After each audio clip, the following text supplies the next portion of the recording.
23 ABC's Digital Update is brought to you by West Medical.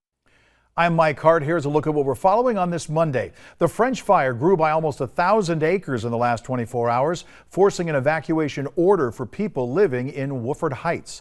The latest numbers from the French fire this morning says it's now burned 14,773 acres and is 15% contained.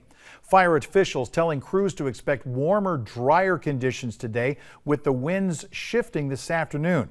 Now, that evacuation order was issued overnight, and it was a surprise for many residents like Ed Snodgrass, who's lived in that area for more than 30 years. My wife said, we got to go. So when your wife says you got to go, you got to go. So we went and spent the night at her office. And so I just came out now just to see what was going on. And we haven't seen fire at all anytime. So I don't know where the fire's at for sure.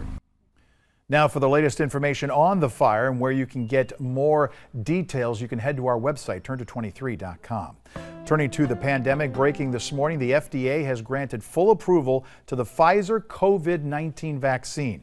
The FDA giving that approval this morning as White House officials hope this will convince more Americans to get vaccinated after 3 straight days of at least 1 million doses being administered.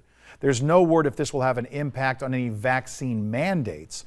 More than 80 million eligible Americans remain unvaccinated.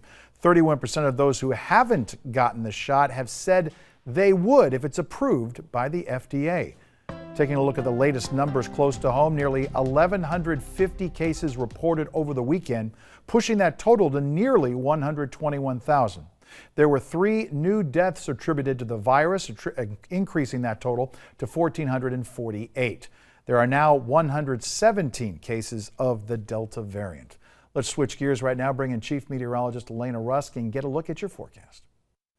Yeah, so as we take a look outside at all of that smoke, you can see it filling in the entire valley. Those major fires burning to the north and the French fire here at home contributing to a lot of the smoke, especially into the Kern River Valley, where they're trying to get to a high of 90 in Isabella today. So much of the day spent in the 80s for the crews there trying to surround the flames. 90s here on the valley floor with our air quality alert continuing. Breezy 80s in Tehachapi and Fraser Park, enough to keep you dry, but not enough to get all of that smoke out. So as we head into another hazy couple days, we're just below average through Wednesday, and then high pressure sets up, so we're sunny and stagnant and hotter this weekend as the haze continues into early next week. Isabella, a similar story for your highs, slightly cooler overnight lows. Tehachapi and Fraser Park, like I mentioned, breezy but hazy 80s for the next several days, and a hotter weekend ahead for you as well. And that's a look at some of the stories we're following at this hour. Don't forget, you can find breaking news, weather, and traffic anytime you need it, especially when wildfire conditions are present, by going to our free mobile and tablet apps. We'll have another update for you right here later today.